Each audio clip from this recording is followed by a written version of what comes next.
Okay, going live. It takes a minute. We are live. Hi, everybody. Welcome. We're so excited to have you here. My name is Amy Renshaw. I am the senior editor at Brilliant Star magazine, and I am joined today by Dr. Charlie Camarda, a NASA astronaut who is now retired, Dr. Steve Scotti, our STEM education advisor at Brilliant Star, and 10 or 11 youth from around the world. We have youth here from as far away as Vietnam and Iceland. So thank you so much. And there are several from different parts of the US.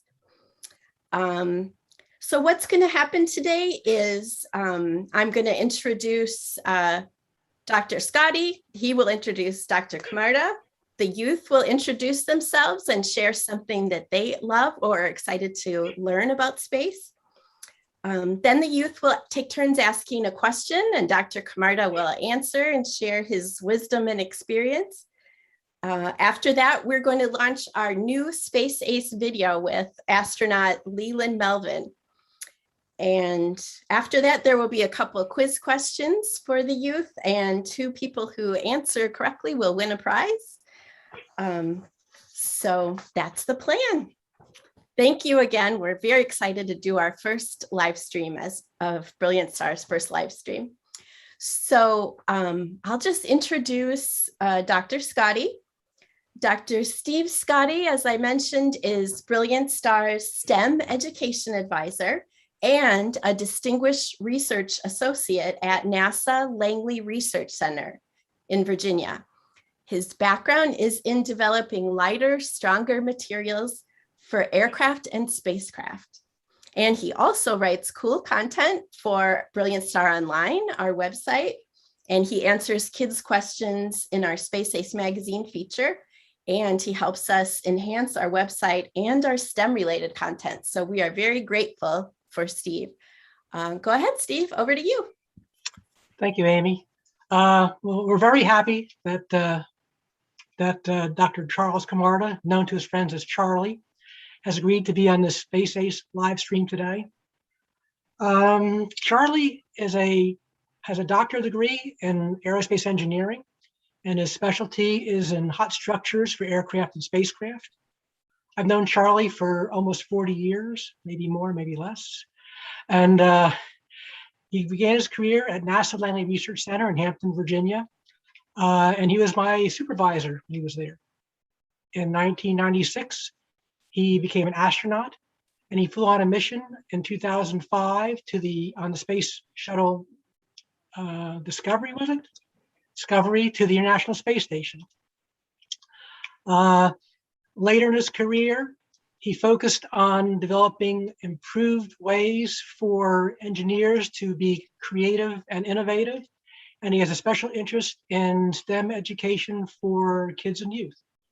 So I'll let Charlie, let him have a little time to talk about himself and what his current interests are. So Charlie, I'm handing off to you. Thank you, Steve. And I must say that although being an astronaut is fun, being a manager and working with people like Steve and the rest of the team we had in the thermal structures branch was really where my passion was and still is, in doing research, uncovering unknowns about materials and structures and systems that we were developing to keep hypersonic vehicles flying faster than 5 times the speed of sound, sometimes 25 times the speed of sound, undergoing extreme heat, extreme cold for the cryogenic tanks. And what was most fun for me was working with people like Steve and the people in our branch and coming up with innovative solutions to what I call epic challenges, challenges that are almost impossible to solve. So I have a quick question for all the students is if someone tells you your idea or what you're thinking is totally wrong and is impossible to do, what is your first thought? If an expert tells you, you know what, I don't think that's going to work, what do you do? Do you give up? Do you give up? No. does that inspire you to maybe work harder to see if it really does have a problem and maybe you could fix it and make it work, right? And those are exactly the kind of kids that I think are drawn to science, technology, engineering, and math type problems. People that kids of all ages, even older kids like me and Steve, love to solve really challenging problems. And so that's why I started a program for kids called the Epic Challenge Program. And so I'd love to chat with you about your ideas, your questions, and let's go ahead and get the show going.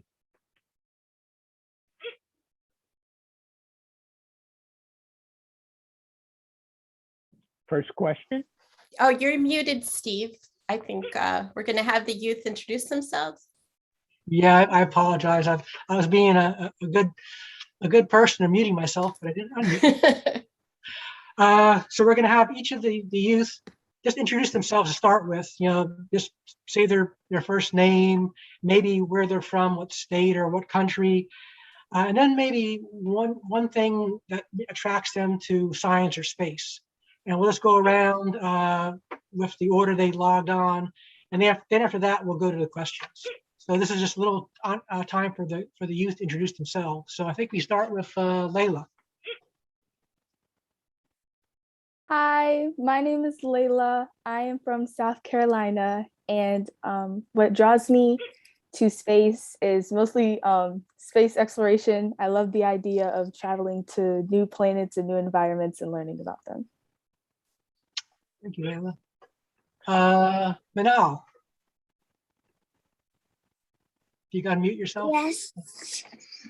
Hi, dear Dr. Camarda. My name is Minal, and I'm really excited one day to go to space. Yeah. Excellent. Manal, you're about the right age, possibly to go to Mars. Thank you. I hope so one day to go. Okay, next we have Kudus, her brother. Hello, everybody. My name is Kudus, and I would love to be an astronaut. Excellent. Next we have Laylee. Hi, I'm Laylee, and I love looking up at the night sky because it reminds me of how vast our universe is. Next, Paz. Hi, my name is Paz. I live in California, and I really like learning about planets and the different qualities and varieties of them. Cool, thank you. Next, Chadman. Hi, I am Chadman, and I am from Iceland. I live in Iceland. I really find it interesting to read and do research about space and just find ways to explore the vast universe. Cool. Next, Olivia. I'm Olivia. I live in Georgia, and what I like about science and space is that they're very logical, but to understand them, you need a great deal of imagination and just curiosity. Excellent. Next, Tessina. Hi, I'm Tessina, and one thing I love about space is how vast and mysterious it is. Cool, thank you. Next, Sophia. Hi everyone, my name is Sophia. I'm from Bahrain. It's a tiny island in the Middle East. And I'm really interested in physics, especially astrophysics. Very good.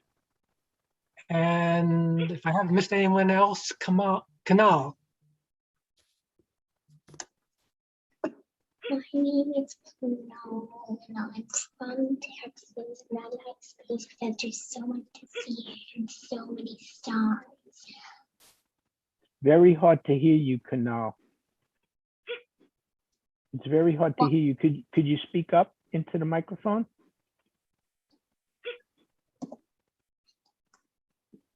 My name is Snow. I live in Texas, and I like space because there is so much to see and so many stars. Okay, I heard Texas.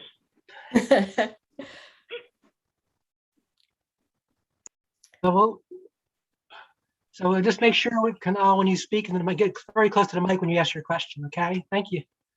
Okay, I think let me just make sure I'm not missing. Now we're ready for the questions. So we'll go through the same order again, and you'll each have a chance to ask at least one question now, and then we'll go through again a second time if we have time.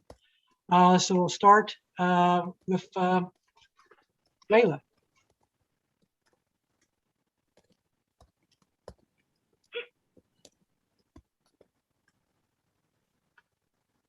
Layla, you're mute. Sorry, I was having some technical difficulties.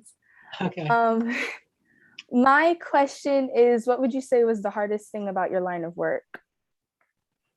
About being an astronaut, right? Yes. About being an astronaut. Well, for those who know me, one of the things that was the hardest for me, you know, we have to do take all different kinds of tests to be astronauts as we're in training. One of the things we have to do is we have to do water survival, Layla.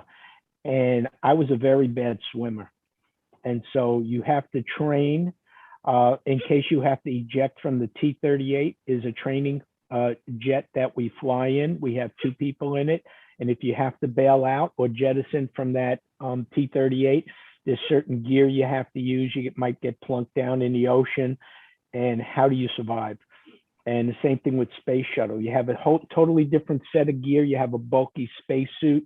And if you have to jump out of the vehicle during the launch, if something goes wrong, how do you survive? And so water survival was the most difficult thing for me. Everything else was pretty easy.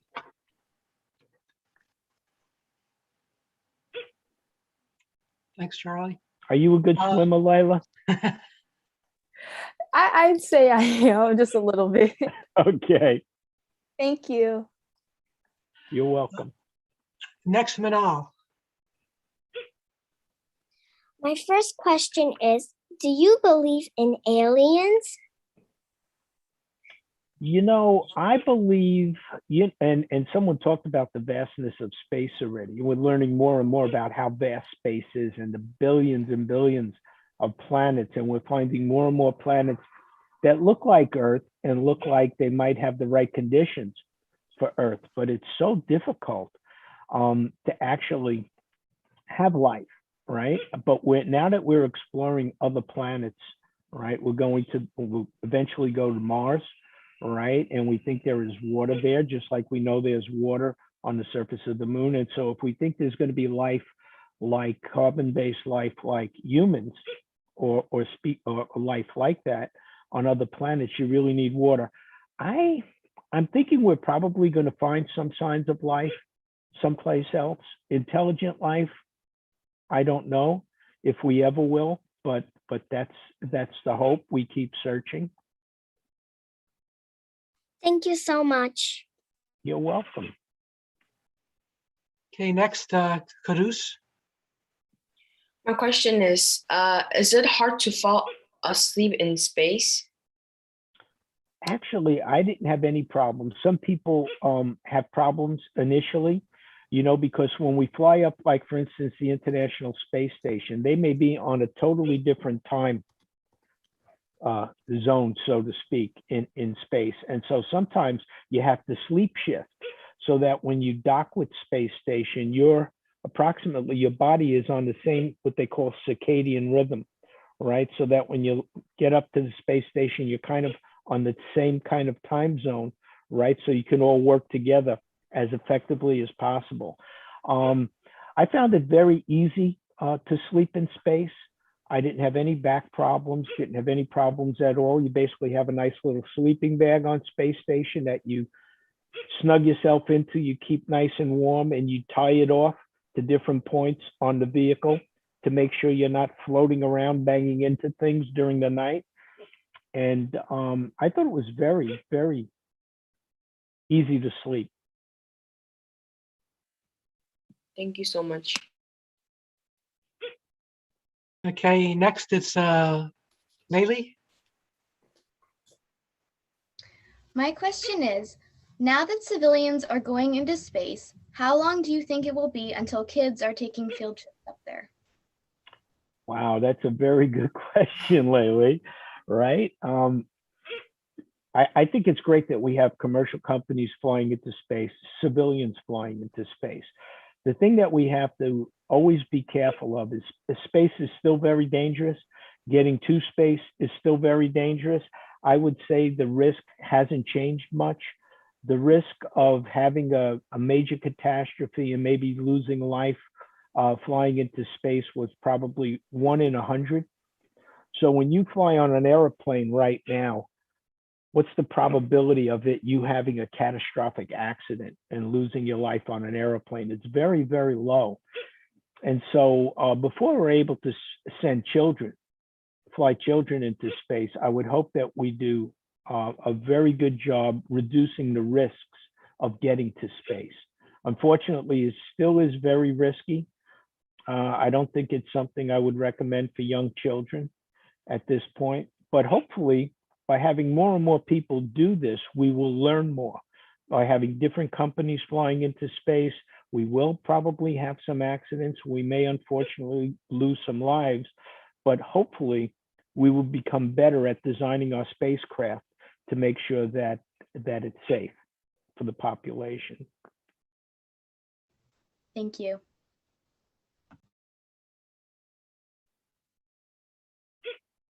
Steve, you're muted. I think he said pause. Yep, next is pause. I apologize. I'm reading lips, Steve. So pause, yep, you're up. So my question is, you were on the space shuttle Discovery, and it was you were on the first mission after the Columbia disaster. Was it scary at all being the first one after that event? I get that question a lot, and Steve and I both work in an area where we worked on what we call thermal protection systems, actually designing the material and the systems that are on the outside of the vehicle that prevent the vehicle from burning up during Earth entry, what happened during Columbia. And so a lot of understanding what caused the Columbia accident and coming up with alternate technologies to make sure that that doesn't happen on any other shuttle flights. I was a big part of building those teams and working on those teams, developing that technology. And so we had new resources, new technology, new procedures on my mission that we never had before. For instance, we could inspect our vehicle once we reached orbit with cameras. We had a special robotic arm, extension to the robotic arm that was an orbiter boom sensor system. And so one of the first things we did was we inspected the outside of the vehicle, make sure that it wasn't damaged. And there were many other technologies like that. So I felt very safe on my mission. And if something bad did happen, we had a backup plan so that we would basically stay on space station, so that we would basically ready another vehicle, another space shuttle on the launch pad to come up and rescue us. And so we had other plans in place that prior crews did not have. So I felt safe. I knew that it was still about a 1 in 100 chance that that we could have an accident, but I felt just as safe as I would have, probably safer than the other shuttle missions. So I was not worried at all. Thank you. Thank you, Charlie. Next, Chapman. So my question is, how do you feel when you exit outer space and then enter the Earth's atmosphere, then like start falling back to Earth? How do you feel? Like sick or? Well, you know, some people have what they call space awareness sickness when you go into space and you're in microgravity, right? Because the little fibers in your inner ear basically orient you, basically tell you what up and down is, and allow you to keep your balance. And when you're in space, they kind of get disturbed or confused. And so some people experience this space awareness sickness. And so it's very uncomfortable for maybe the first 3 days. Coming back to Earth and experiencing gravity, depending on how long you've been in space. The longer you're in space, your muscles atrophy, okay? And also you lose minerals from your bone. And so unless you work out like 2 to 3 hours a day, and you could experience some problems when you come back. You could feel a little sick. You have to recondition your body because now you're in Earth's gravity. And so you have to slowly condition it. You don't want to do a lot of running or pounding because you could break bones, you could tear muscle very easy. And so the beauty of space station is what we're learning. We're learning more and more about the human physiology and how humans can survive in space, microgravity. And when we go to other planets or when we go to the moon, how will the humans respond to reduced gravity? And when we exit the Earth's magnetosphere, you know, how will we do when we're bombarded with cosmic radiation? So these are the real challenges we have to overcome to make sure that humans can survive and can thrive in space for long periods of time. And so this is all an experiment. We're all doing research. All astronauts are submitted to do some life sciences research on their own body. We do tests and we compile that data, and that data helps us understand how humans will survive for long periods of time in space. Thank you very much. You're welcome, Chadman. Okay, thanks. Next we have Olivia. Hello. So my question for you is, do you have a distinct memory when you first became invested or interested in space? I don't know if I have, because it was a very long time ago for me, Olivia, but it was when I was very young, younger than you, and probably when I was about 6 years old, you know, because that's when we first started sending humans into space, and it was very dangerous. And back then it was a big race between the United States and Russia, who was the evil empire back then. You know, now they're our friends and we collaborate with them in space. And so to me, these, although I love science, right? I love science. I loved asking questions. I had this thirst for knowledge. I was always very inquisitive when I was young. Space was the thing that captured my imagination back then because it seemed so thrilling, so exciting, right? And so I always had that at a very early age that I wanted to be an astronaut. And so going through that process, you know, you have to go through school, you have to go as an undergraduate, you take some very difficult courses. I think having that passion and that vision helped me be successful in going through some of those difficult times when courses started getting more and more difficult. And then, like I said, what I realized was that although I wanted to be an astronaut, what I really fell in love with was doing research and finding out things that people didn't know, people didn't understand. And to this day, I would say that's where my passion is right now. It was great having the experience to fly in space. I was actually able to fly and operate things that me and Dr. Scotti worked on when we were engineers at NASA Langley. So it was a great experience. I recommend it for all those that are up for it. But what I would say is, as you have that vision and that passion in your mind, if that's something that you really want to do, what you will end up doing is you will fall in love with all the things that you're learning that enable you to get there. And you might find another interest that's even more important for you, like research was for me.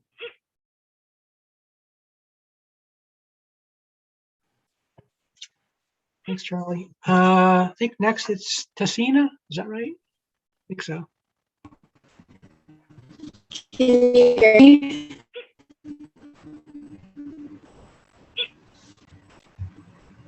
Can you hear me okay?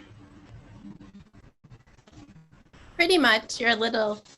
Tessina, you know what might help, Tessina? Can you hear us okay? Can you hear us? Do you know how to use the chat space? Maybe you could type in your question.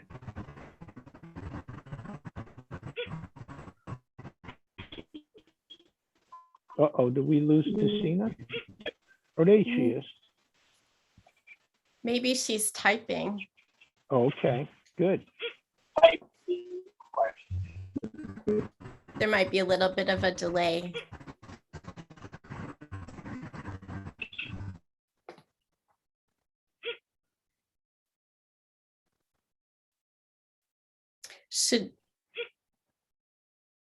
Do we want to maybe go to the next person and wait for Tessina's question to show up in the chat? Yeah, oh, there you go. What Here it is the is. one thing that you can see in space that you can't see from Earth? One of the things that you can see from space that you can't see from Earth is the curvature of the Earth. When we fly up to the space station, you're actually high enough that you could see that the Earth is curved. So it's really like a sphere. It's not really flat. So all those people that still believe the Earth is flat, don't believe them, because many people have been in space and it's not flat. So that's the one thing you could see. The other thing that's very interesting from space, as you look at the edge of the Earth, you realize that the atmosphere, the actual, even though it's hundreds of miles up, right, is very, very thin. And so that very, very thin atmosphere that protects us from cosmic radiation, from ultraviolet light, is very, very small, very thin, right? And if it wasn't for that, we would not have life as we know it on Earth. So it becomes, you realize how precious Earth is, how rare it is, how difficult it is for life, for you to have life on a planet, on another planet. And so it's a very lucky circumstance. Thanks, Charlie. Next we have Sophia. Sophia, right? Sophia. Yeah, so we all know that STEM isn't an easy field. So what keeps you going when things get hard? Well, like I said, Sophia, you have a dream of what you want to do, right? What you want to do in life. And so most of the fields that young kids want to go into and jobs we want to have, you have to know math, you have to know science, you have to know technology. And to understand science and to understand engineering, you really have to understand math. Math is like learning a new language for you to speak and you to communicate. And so for you to solve problems, like the problems we're trying to solve in science and engineering and physics, in biology and biomechanics, you have to understand math, because that's the way for you to be able to communicate and make sense and make models to predict how things are going to behave that you see in the real world. And it's, we all know STEM is very difficult, but for me, it wasn't so difficult because it was something I loved. I loved finding out new things. I loved questioning things that teachers were telling me. And so what you have that what we didn't have when we were young, you have the internet, and there's so much knowledge out there, and you can gain that knowledge very quickly. So what you have to learn, especially at your age, is how do you make sure this information is true? How do you validate this information? So you go to people in your schools, like the librarians or people that understand technology, and could show you when you pull up a report, when you pull up a paper, how do you look at the references? How do you make sure that what you're reading in that paper is of value and what they're saying is true? So the biggest, one of the biggest qualities you should have is to be critical thinkers. Question everything, right? You have so many experts telling you things, and you have to figure out, well, which expert is telling the truth. So you have to do your own research. You have to go back and dig to understand what's really true, right? I mean, what the bad thing about the internet is, you pull up Wikipedia, you think you have the answer. There are so many things on Wikipedia that are not true, that say things that people said that they never said, and even newspapers. And so you really have to dig. You have to look at multiple different sources to get your information. And so what scientists do, scientists look at the data and then they run their own experiments. And the experiments have to align with what their models, their mathematical models predict. Okay, so you have to do the same thing when you're digging for papers to write a report, for instance.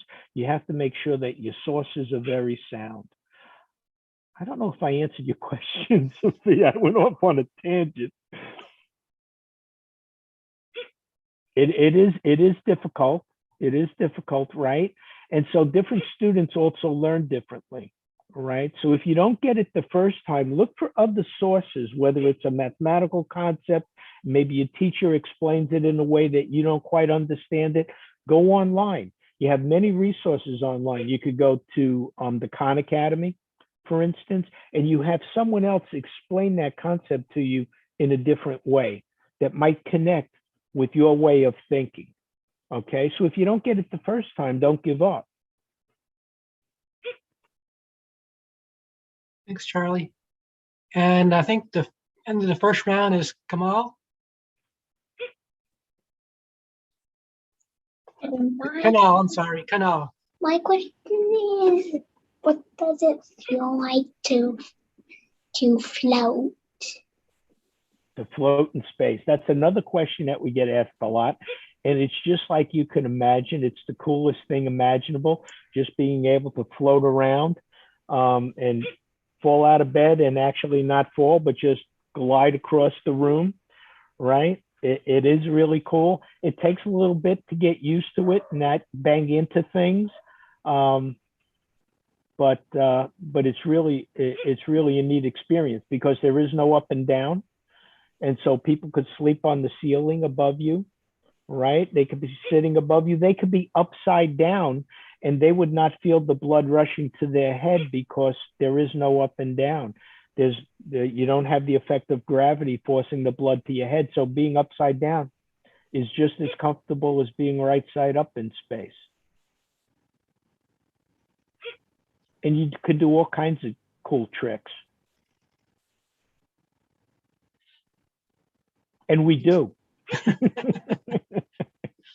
That's when we have our fun time, Kunal, when nobody's looking and we can bounce off the walls on the space station. Thanks, Charlie. Well, Amy, we actually have a little extra time. Should we try to go through one more question for each of the youth? That sounds great.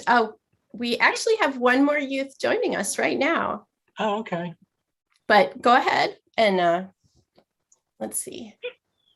Okay, so Layla, I think it's your turn. If you have a second question. My second question is, what did you want to achieve while working in NASA? Oh, wow. You know, I had no clue what I wanted to achieve. I just wanted to learn as much as I possibly could. You know, Steve and I worked on some amazing challenges.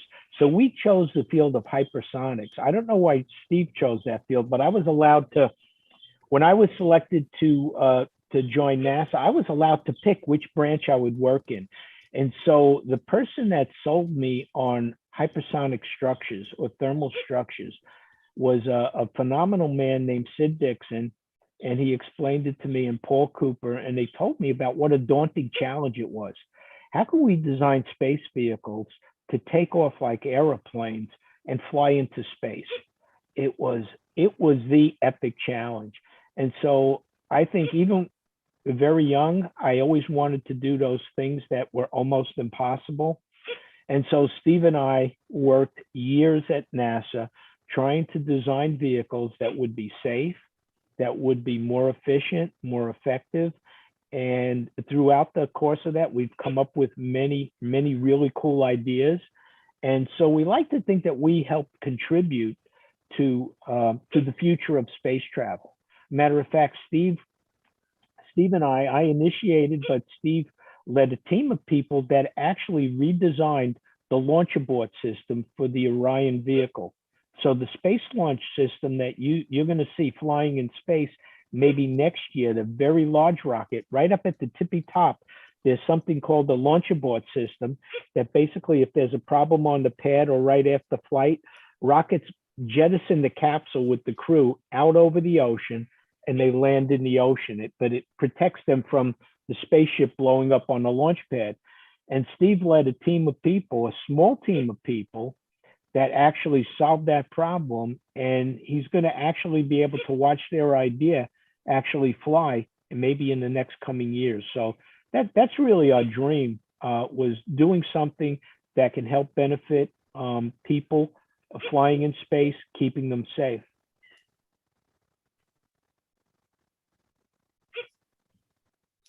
Ian has joined us. Ian said it's late where they are, so they're going to try to get onto their camera in a few minutes. Okay. Thank you. Great. When Ion's able to ask his question, we'll kind of squeeze him in whenever he's got his setup ready. Manal, do you have another question? Yes. My second question is the space cold or hot? It's both. It's very, very cold and very, very hot. And so depending on, the sun, as you're orbiting the Earth, the sun comes up about 16 times a day.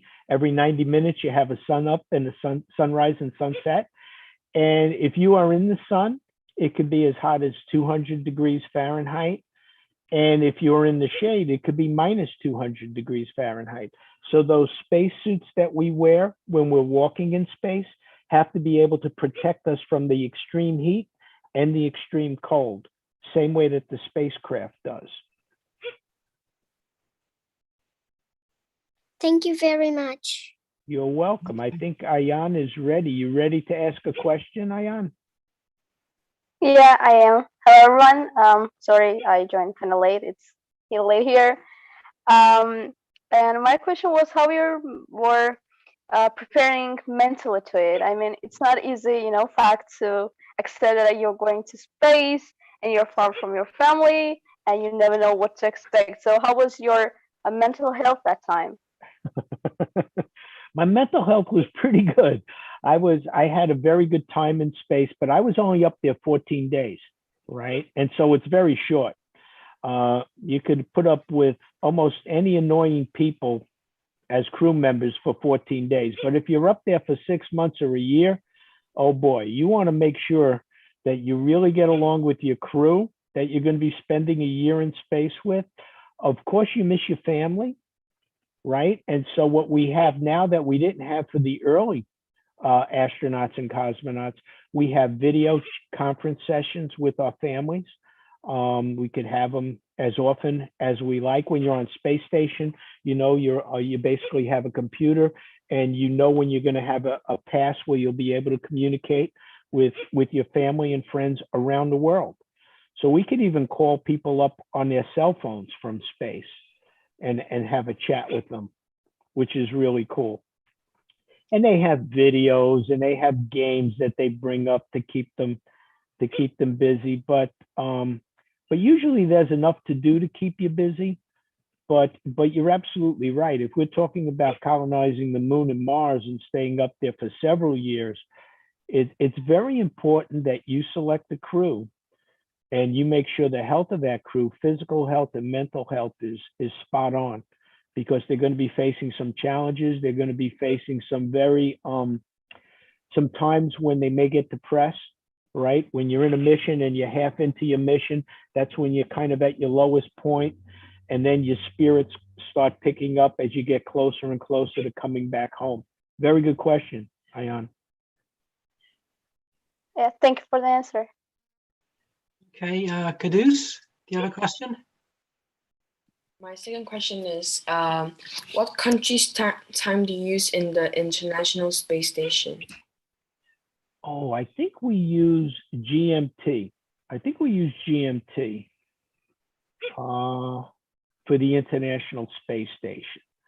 And so that's when they get up and go to sleep according to Greenwich Mean Time. I believe that's still the way it is now. And so like I was saying, when we go up, if we're in a different time zone in the United States, sometimes we may have to sleep shift, because we only have a certain time of the day in the different parts of the country. If you're launching from the Cape, where your launch window is, you might be like 12 hours out of sync from the time that the people are up in space. You may be waking up, they may be going to sleep.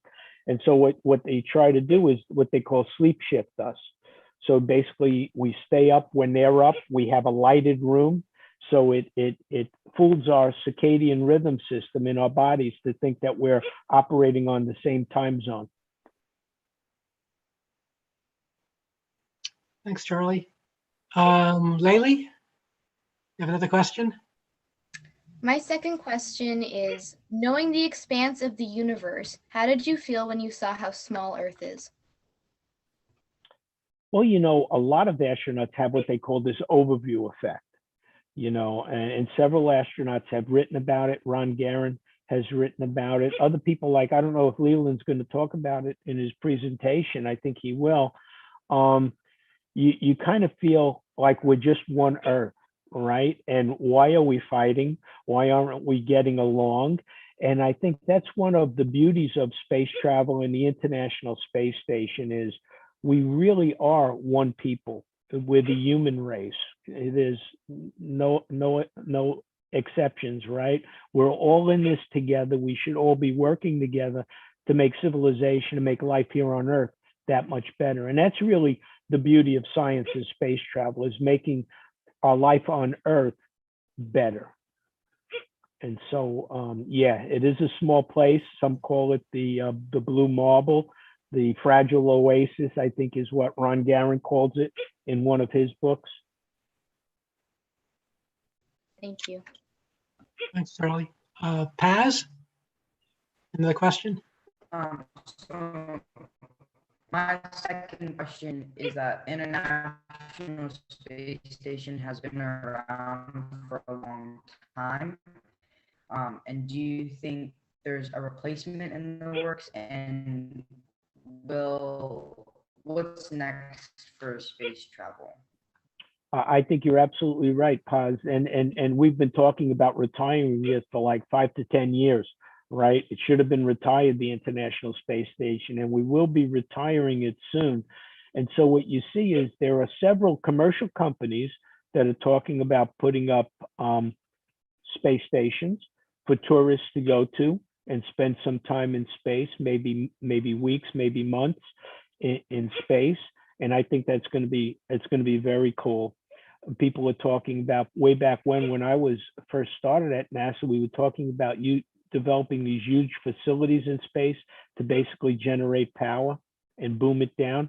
But I think with the commercial ventures, you're going to see more people putting up their own space hotels in space.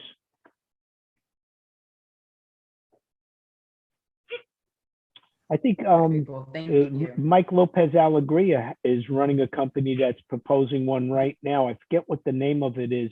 Is it called Artemis? I can't remember. Is that the name of it, Steve? I don't know. I don't know. Yeah, they're talking about doing it right now. Wow. Well, not right now, but they're talking about it. Okay, thanks, Charlie. Chadman, you have another question? Yes. So my second question is, did people maybe disagree or disagree with your idea of becoming an astronaut? And if they did, how did you respond? Disagreed with what, Chadman? I didn't quite get that. With with your career choice, with your understanding of space. I think that your decision to become an astronaut, did people disagree with that? Anyone? Oh, you mean, oh, people that didn't want me to become an astronaut? Is that what you mean? Well, I'm sure my mother didn't want me to become an astronaut. She was probably, and my family was probably more nervous than I was becoming an astronaut. But you know how that goes. When you get old enough, you can kind of do what you want to do, Chad. and so I think they were. I don't know if it was that they didn't want me to. They were just a little fearful because they knew it was risky, you know. And each person has to make that own decision for themselves. Thanks, Charlie. Olivia? Yes, so my second question is, what's one piece of advice that you were given during your training and education that you still carry with yourself today? Oh boy, I don't know if anyone gave it to me, but I would say, don't give up. Never, never, never, ever give up. Just keep trying, you know, and don't be afraid of failure, right? And many students that do very well in school and are so used to getting hundreds and 98s on their tests and acing all these exams, they get totally destroyed if they have a failure. But I really believe failures are very important, and learning, and that's what we teach our students in the Epic Challenge program. We teach students how to fail. And when you become a researcher, you realize that failure is important for learning. And so I would tell, just like I told my daughter, don't be afraid of taking risks, right? Don't be afraid of doing something. I mean, I wouldn't be an astronaut because I was terrified of water, I was afraid of heights, and I was claustrophobic. But if I would have succumbed to my fears, I would never have realized my dream of becoming an astronaut. So sometimes you have to face those fears head on. And I would say, go out there, take risks, try many different things, find out where your passion is. Because once you find out where your passion is, school will become a breeze and you will always be successful.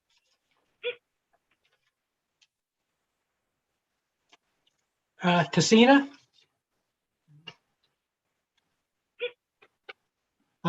New message from Tessina. Oh, there it is. Does your stomach flip when you first experience zero gravity? You know, my stomach didn't, but some people's did. I had no problem when I was in space, but like we talked about earlier, some people do have space awareness sickness. But I could tell you, Tessina, that no matter what training I ever encountered, whether it was in space, whether it was water survival, land survival, cold weather survival, I always gained weight. So I never had a problem eating. Sophia? Yeah, so there's this whole science fiction thing going on that like time slows down in space. So did you come back to Earth younger?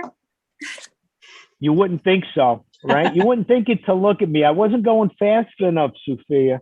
I needed to be going a lot faster to slow down. Maybe that's what I need to do.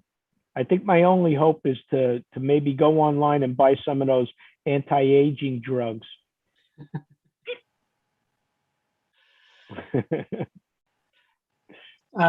Canal.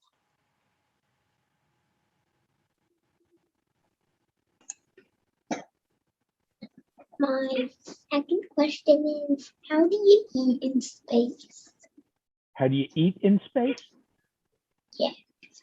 It's they figured that all out. You know, we have little convection ovens just like we have here on Earth, but the food is in packages. We put them in these ovens to heat it up, and then we open these packages carefully, and there's usually the food has some sort of viscous liquid, whether it's a gravy or whatever around it, and you have to be very careful because the liquid kind of keeps it together, and you have to be very careful getting it into your mouth. Otherwise, it'll go all over the place and mess up the space station. So some things we don't have in space, like bread. So we'll have tortillas instead of bread because you don't have lots of crumbs until they figure out a way so you don't have crumbs. But and so we drink liquids out of packages also and through a tube. We heat it up. We have hot water that goes into some of this freeze-dried food to reconstitute it, and we mix it up and we eat it. It's we can't have an oven and basically cook in an oven because things will go floating around. But when we go to the moon and Mars, we will be able to. So that'll be really cool. And the good thing about having many different countries in space, like we have over 16 different countries that helped us build the International Space Station and are our partners, you get to eat food from around the world. So, and you get to pick out what you get to take up to space to eat too. You do some taste testing. That's the fun part. Thanks, Charlie. And I think the last question will be Ayan. You get your second question? Yeah. So as you mentioned before, you said that we should find like our passion and never give up. So when did you and how did you understand that, you know, space and galaxy and all this stuff is your passion? You know, it's not easy to become an astronaut, like, you know, it's not something usual we always choose. So when and how did you realize that space is your passion? I realized it because I grew up when we had the first space race before any humans ever went to space, and we were just struggling to get there. And so the first Mercury 7 astronauts in the United States, they were competing with the cosmonauts in Russia for all these firsts in space. And then we had the race to the moon, right? And so that was exciting for me. That was really cool, seeing these guys in silver spacesuits climbing on that rocket, taking those risks, driving those, what were they? They were Corvettes, yeah, Stingrays. How cool. How cool. But you know what I like that we see right here is we have more ladies than men, than boys interested in science and space. And I want to commend you for that. Ladies, don't give up.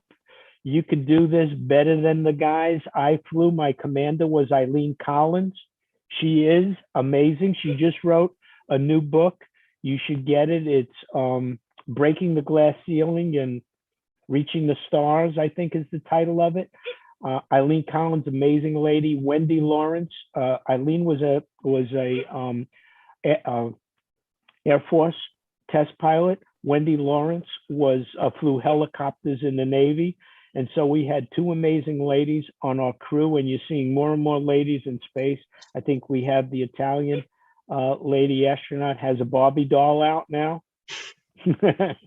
Anything we could do. We need more ladies in science and engineering, especially in engineering. People don't realize that engineering is very creative. And so using that right side of your brain, the thing that makes you experience a lot of joy in life artistically, engineering is a very, very creative field of all the sciences. Yeah. Well, thank you, Charlie, and thanks to all the youth with their questions. Very good questions. Very good. I think we're gonna Amy, I think it's gonna live stream the video now. Is that? Yeah, it's time to show the video. This is the world premiere of our Space Ace video with Charlie and Steve's friend, Leland Melvin, who is also an astronaut. Leland's amazing, by the way. Leland's amazing. He was an NFL football player, right? He made the NFL and then he became an astronaut. We don't have too many NFL football players that became astronauts. And he said it was you, Charlie, who inspired him. So that's exciting. So we're going to show the video. The youth need to watch closely because there will be a couple of quiz questions afterward. We're giving away great prizes for getting the right answer in the questions. So I will share my screen and play the video. Oh, and share my sound.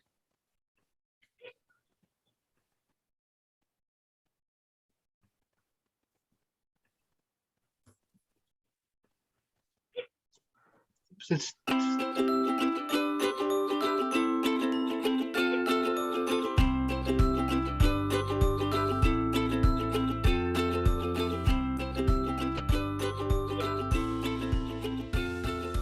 Hi, I'm Steve. I do research and engineering at NASA.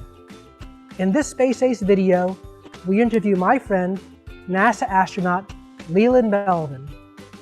Leland is the only person drafted into the National Football League who has flown in space, and he's been honored by the Pro Football Hall of Fame.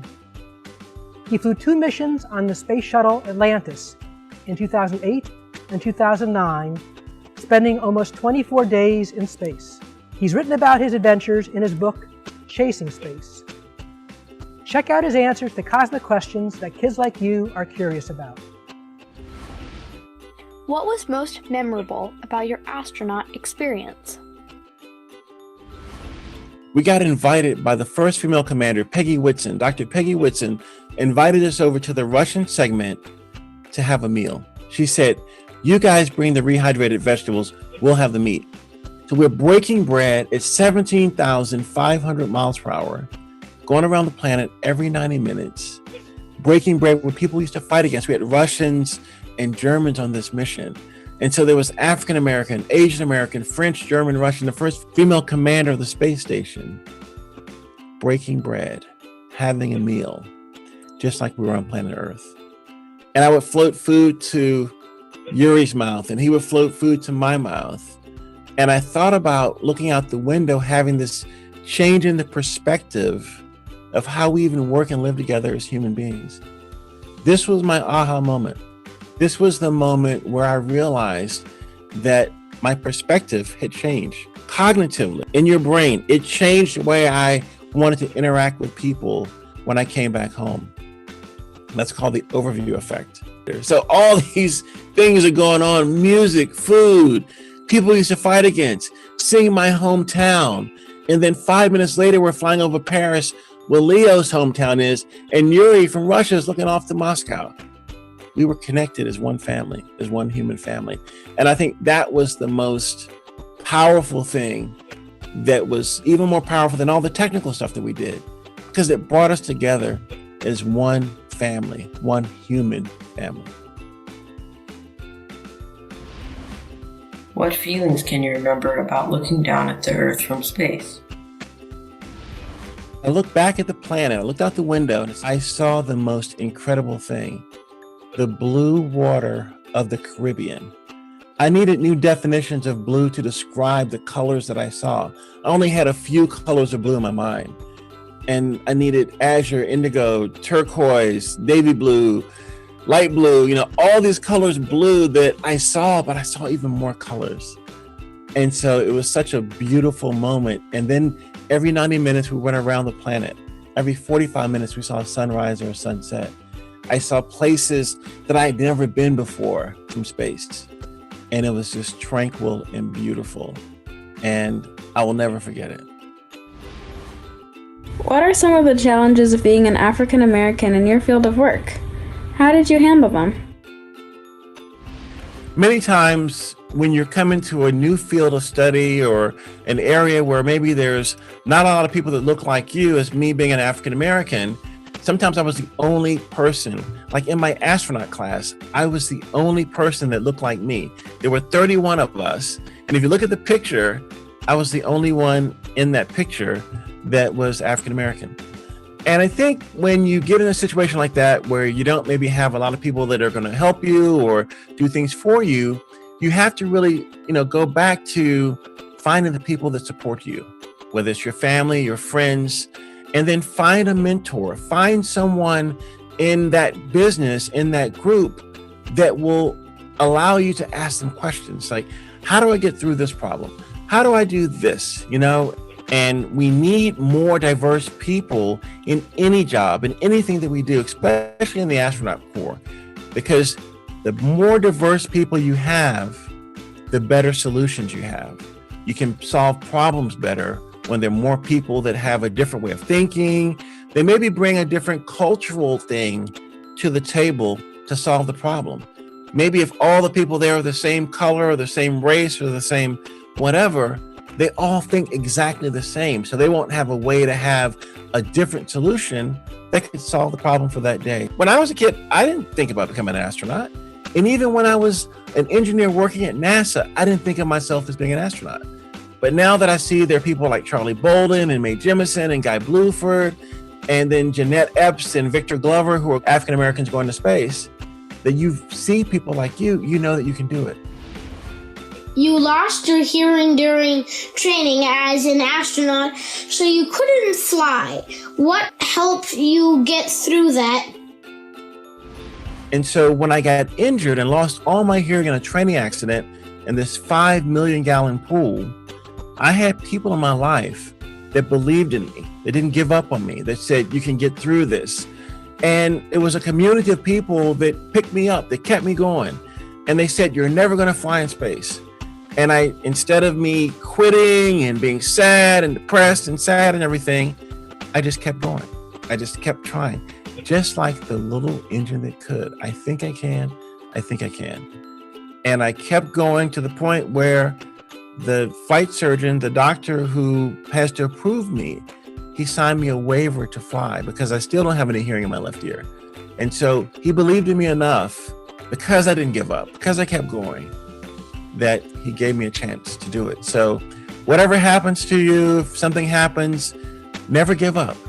Have the grit, have the perseverance to be like the little engine that could. I think I can, I think I can. I will, I did. Have your experiences in space changed how you think about God or the universe? If so, how? When I got to space, I looked back at the planet and it was just stunningly beautiful. All the colors, the mountains, the oceans, the volcanoes, all these different things. And then when you turn and you look out to the deep, dark blackness of space, it's like velvet with pinpricks in it, and someone's turning on a really bright light. You see these bright little pinpricks of light. And we think about our solar system, our 8 planets and our sun, but then you think about all of these other stars that are out there. And you think about these other solar systems and galaxies and nebula and black holes and all this stuff.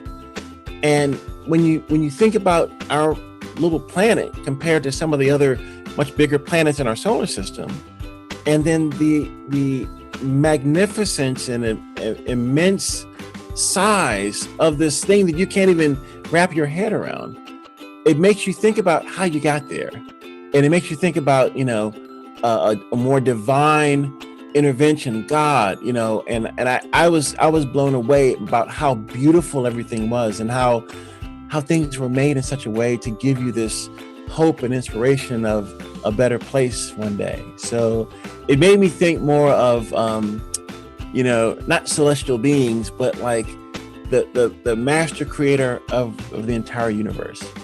And it was such an incredible moment. I mean, I almost started crying. I felt like I was going to cry, but I didn't. But it was just such a very peaceful and tranquil moment. What advice do you have for kids who are interested in STEM?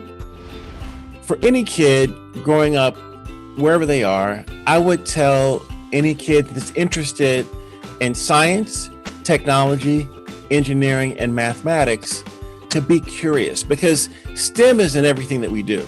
Whether making this water bottle, there's metal in here, there's plastic, there's, materials science engineers that help figure out how to make this metal. There are plastics engineers that figure out how to make the plastic. My jacket, that's textile engineering. So there's engineering in every single thing we do. And there's also art in everything we do. Someone had to draw this to be creative. And so I changed STEM to STEAM. And I add the A for the arts because it's important that if you're thinking about building or designing, that you have your creative element to it.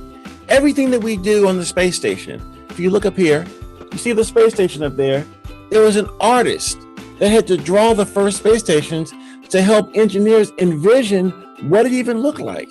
So I say STEAM versus STEM because we have to have all parts of the brain working together to solve problems.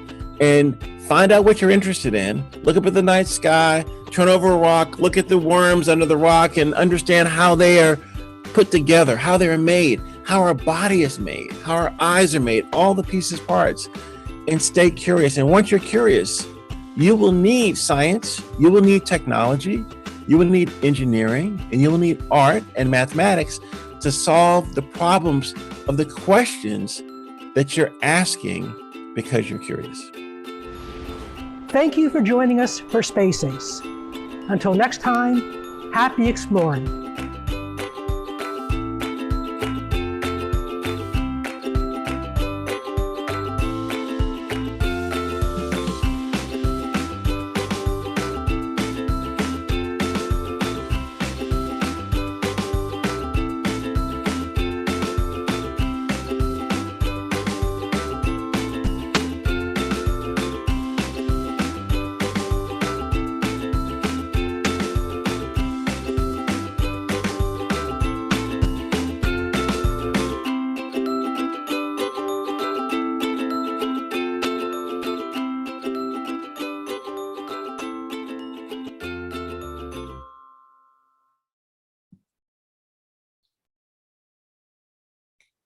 So thank you.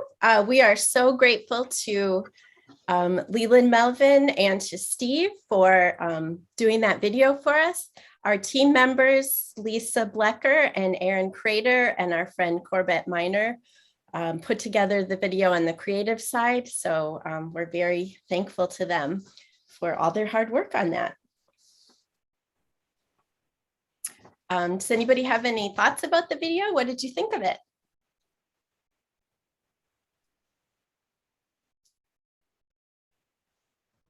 I thought it was very, very well put together, and it was very interesting to see new perspectives on certain things. Thanks, Paz. So now it's quiz time. I know you were all watching very carefully. So we have a couple of questions about some things that were in the video. And I will ask a question, and if you know the answer, raise your actual hand, not your hand in Zoom, but your actual hand. And the first person whose hand I see, I'll ask you for the answer, and if it's correct, you will win a prize, which is a cool space Lego set and a copy of this book. It is Leland's book. Okay, ready? So the first question is, Leland adds an A to change STEM into STEAM. What does the A stand for? The first person I saw was Chadman. It stands for art. Very good. Excellent listening. You're a winner. Here's my second question. Don't answer this one, Chadman, so we'll give another person a chance to win. How many minutes does it take for the International Space Station to circle the planet? I saw, I'm not sure if it was Caduce or Layla. Did anybody else see? Caduce, what was your answer? 19 minutes. Say that again? 19 minutes. 90 minutes, very true. Is that what you were gonna say, Layla? Sorry about that, I wasn't sure who was first. Great job, you guys. I have lots more questions, but I'll leave it there because who wants to take a quiz on Saturday, right? We will send out the prizes to Chadman and Caduce.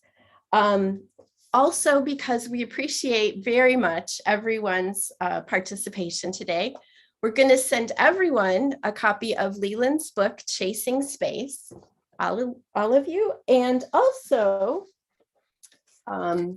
this Brilliant Star backpack filled with a creativity kit from us. So watch your mailbox because treats are coming your way.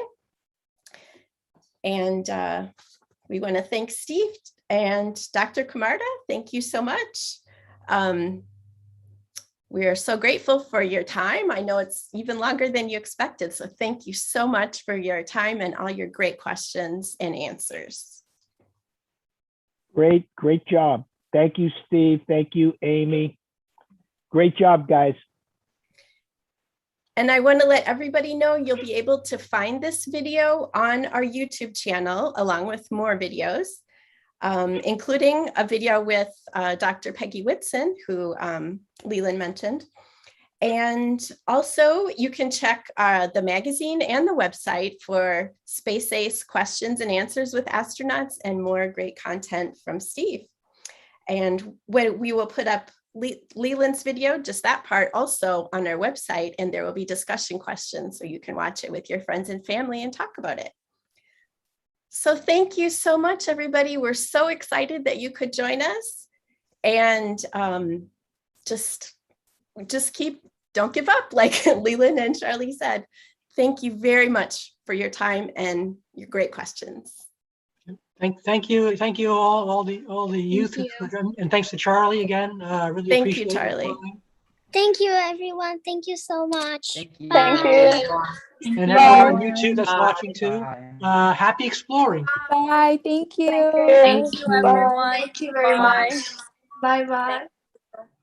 Everyone, please stay safe. Bye. Bye. Bye. Have a nice day.